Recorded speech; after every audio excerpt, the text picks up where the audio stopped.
sans objectif réel, cette fin de saison elle est tristounette. C'est sûr que quand il n'y a pas d'objectif, c'est beaucoup moins excitant. Maintenant, on a quand même cet objectif vis-à-vis du club de terminer le mieux possible. Faut penser aussi à la saison suivante quand même et au niveau recettes, au niveau des droits télé, c'est quand même plus intéressant de finir 6e que 9e, 11e ou 12e. Hein. Donc bon, puis après il y a un amour propre quand même.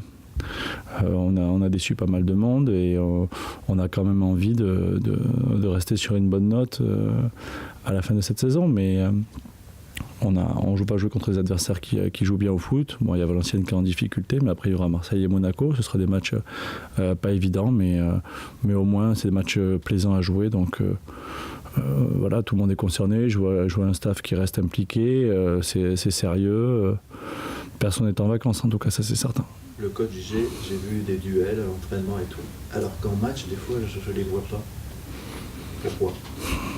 Les entraînements, c'est toujours plus facile que les matchs aussi. Après, il y a des fois, il y a certains matchs, on n'est pas dans les duels parce qu'on est tellement loin de l'adversaire, parce qu'on est tellement dépassé ou mal organisé qu'on ne peut pas être dans les duels. Après, c'est sûr que c'est bien que le coach ait remarqué ce matin. J'espère qu'on mettra autant d'intensité dans notre match dimanche. Mais après, voilà, il y a des choses qui s'expliquent aussi des fois. Il ne faut pas faire une fixation. On les explique comment c'est ce que je te disais tout à l'heure. Des fois en match, tu es tellement dépassé par l'adversaire que tu n'es même pas dans le duel parce que ça ne sert à rien d'y aller parce que tu es tellement loin.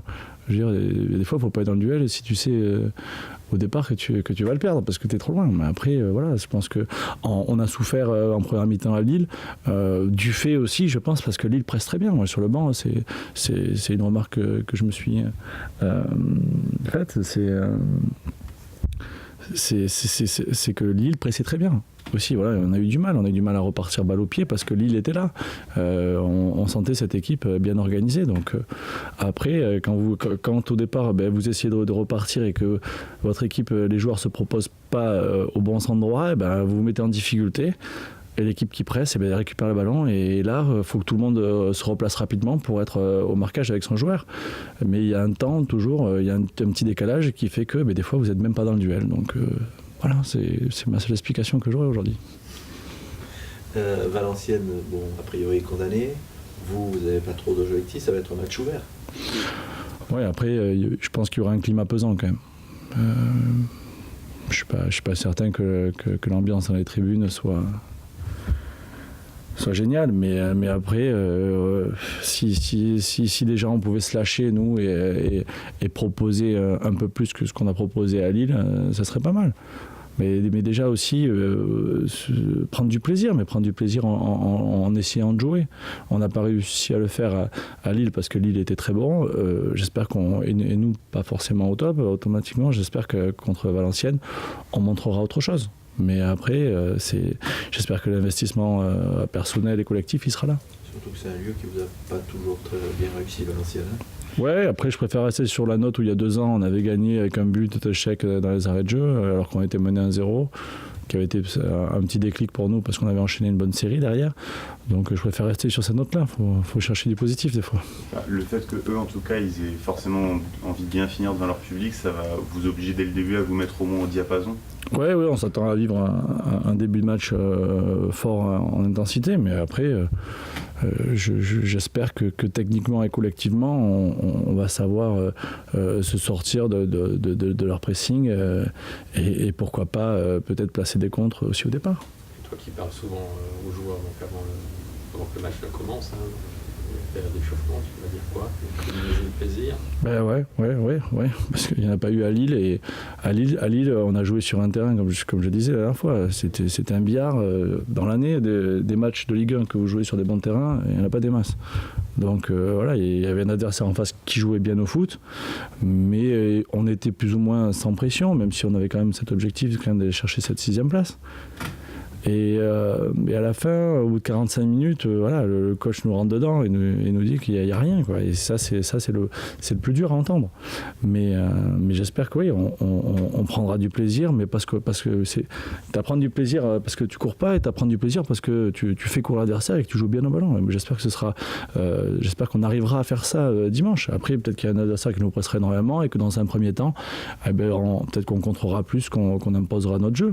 Mais j'espère au moins qu'on se cachera pas, parce que des fois à Lille, au niveau des déplacements, soit on le fait pas bien, soit on a l'impression qu'on se cache un petit peu.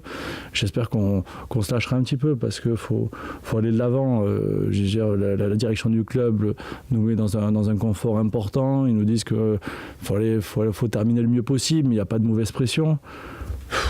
Voilà, sur l'avenir du club, il y a de plus en plus de réponses, mais je veux dire, faut prendre du plaisir. Il y a un groupe qui est en fin de cycle aussi, donc il y a des joueurs qui seront plus là. Il faut toujours laisser une bonne image en partant. Donc le contexte est presque idyllique pour faire de bonnes choses. Et je pense que les supporters nous pardonneront plus si on se lâche et qu'on perd, que si on joue petit bras et qu'à la fin le résultat n'est pas forcément favorable. Justement, c'est pénible un peu, hein, parce qu'à Lille, ça vient encore rompre un petit mieux. Comme tu le dis, il n'y a pas de pression. Oui, bien sûr que c'est une déception. Bien sûr que c'est une déception. Et c'est une déception personnelle et collective. Voilà.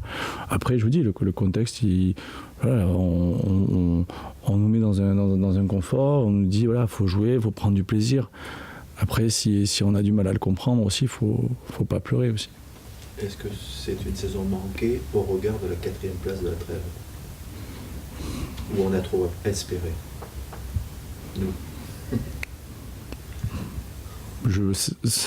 Tout dépend comment on terminera la saison. Mais si on finit 6e ou 7e,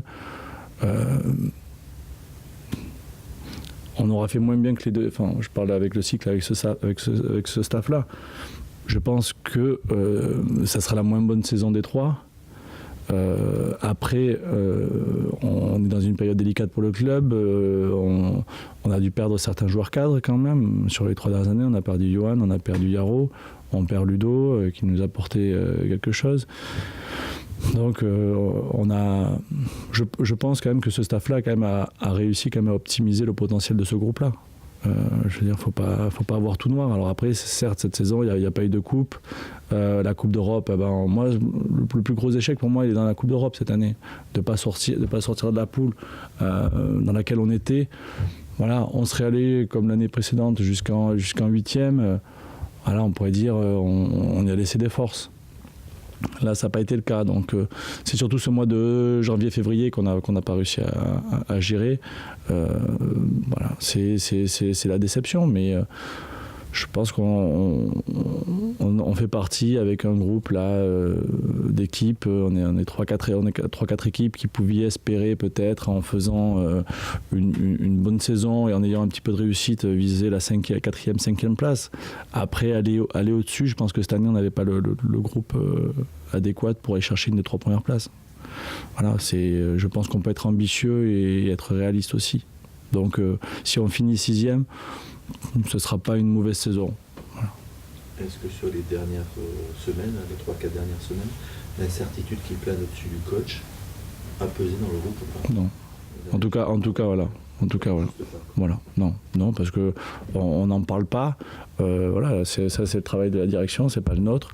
Le staff a toujours été très impliqué, a gardé la même rigueur tout au long de la saison. Il y a eu personne n'a changé au niveau de l'attitude.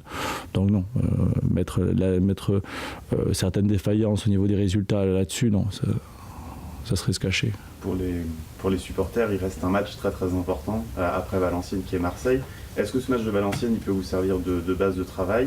Et est-ce que toi, en tant que cadre de ce groupe, tu rameutes un petit peu tes coéquipiers en leur disant que celui-là, si vous voulez partir sur une bonne note avec eux, il ne faut absolument pas le perdre?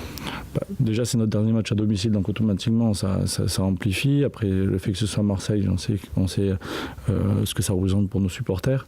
Mais c'est sûr, je pense que ce match de Valenciennes, il sera important parce que autant automatiquement, Marseille c'est quand même une bonne équipe, même si bon, ils finiront pas à la place qu'ils espéraient, mais ça reste une équipe difficile à jouer. On avait fait un bon match au match aller, mais c'est sûr que si on peut engranger un peu plus de confiance et mettre en place un jeu un petit peu plus séduisant à Valenciennes, il ne faudra surtout pas s'en priver, parce que arriver face à Marseille en ayant subi encore une désillusion à Valenciennes, ça serait pas bon. Ça c'est une évidence. Donc j'espère qu'on aura la même implication sur les 3 derniers matchs.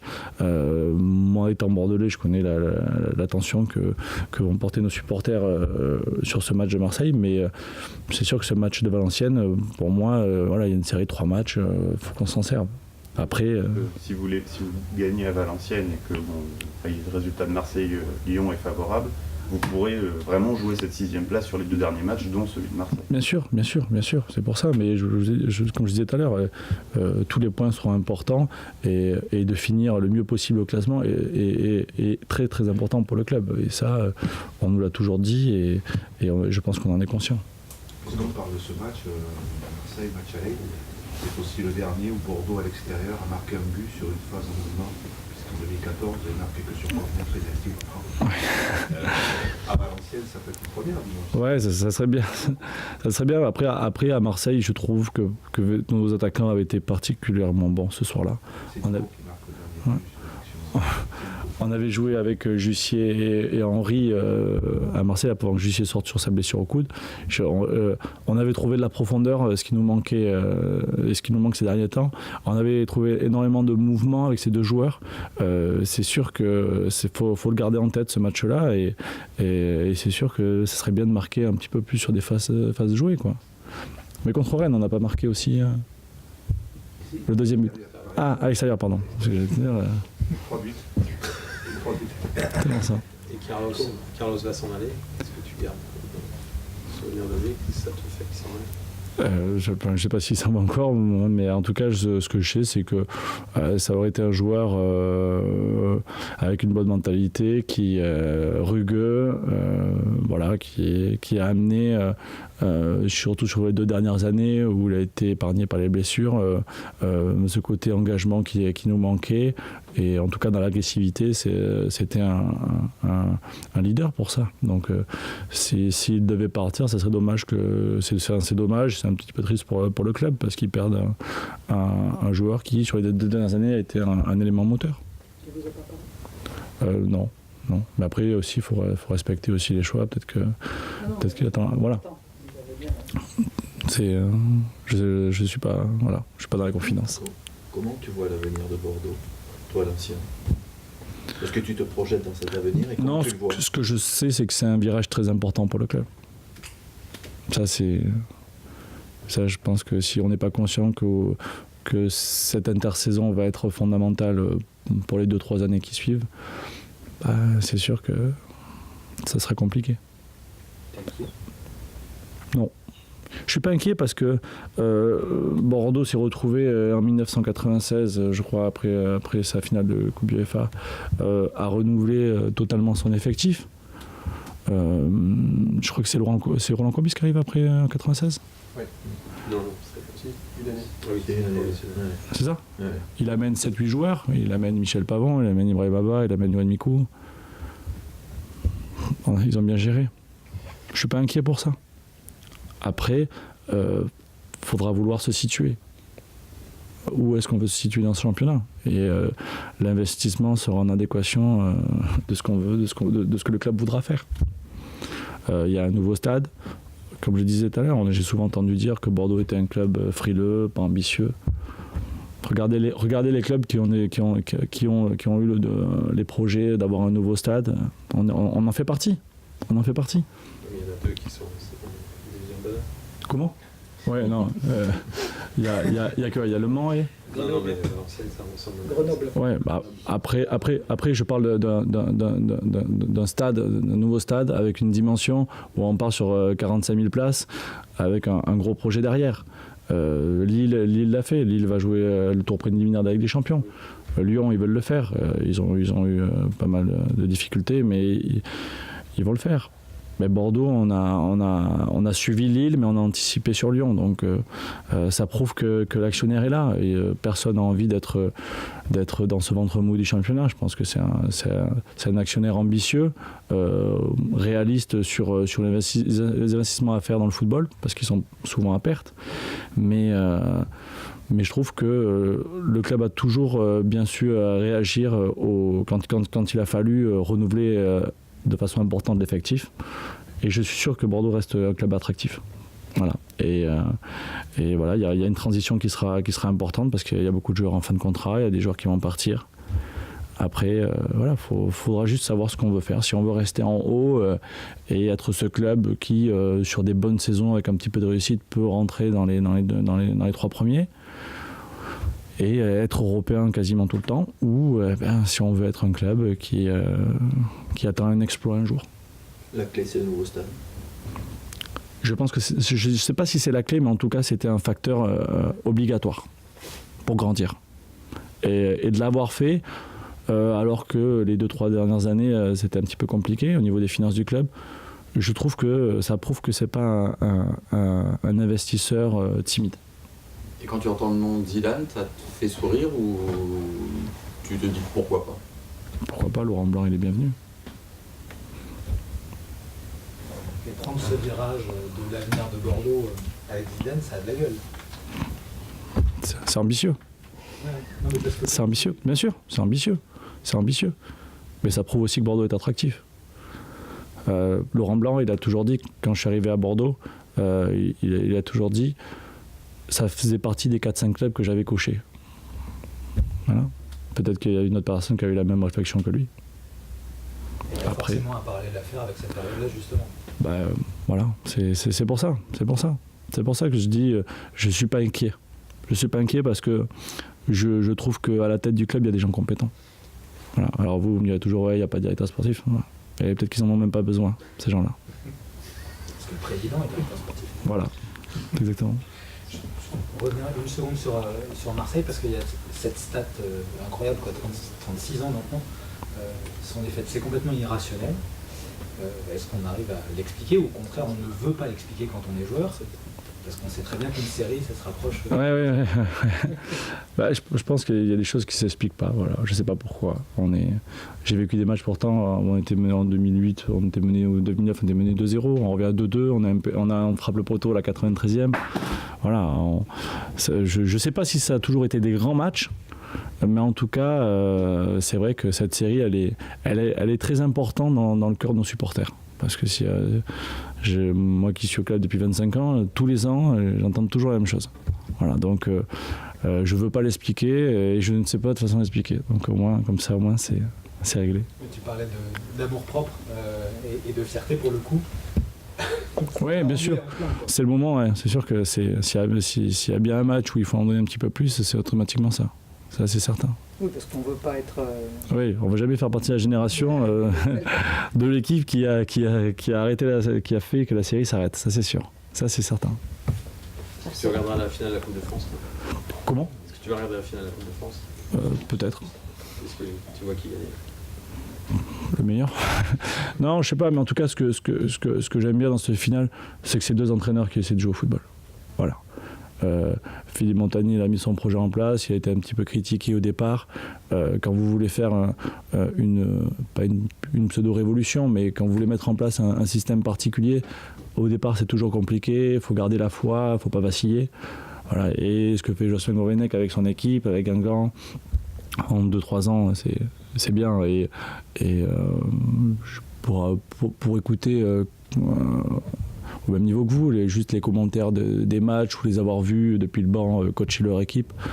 Voilà, j'aime bien cette façon, on va dire, intelligente et passive de donner un petit peu plus d'ambition dans le jeu à ses joueurs. Et ça, pour le football français, c'est bien d'avoir des techniciens comme ça qui arrivent à la tête d'équipe et qui ont cet amour du football.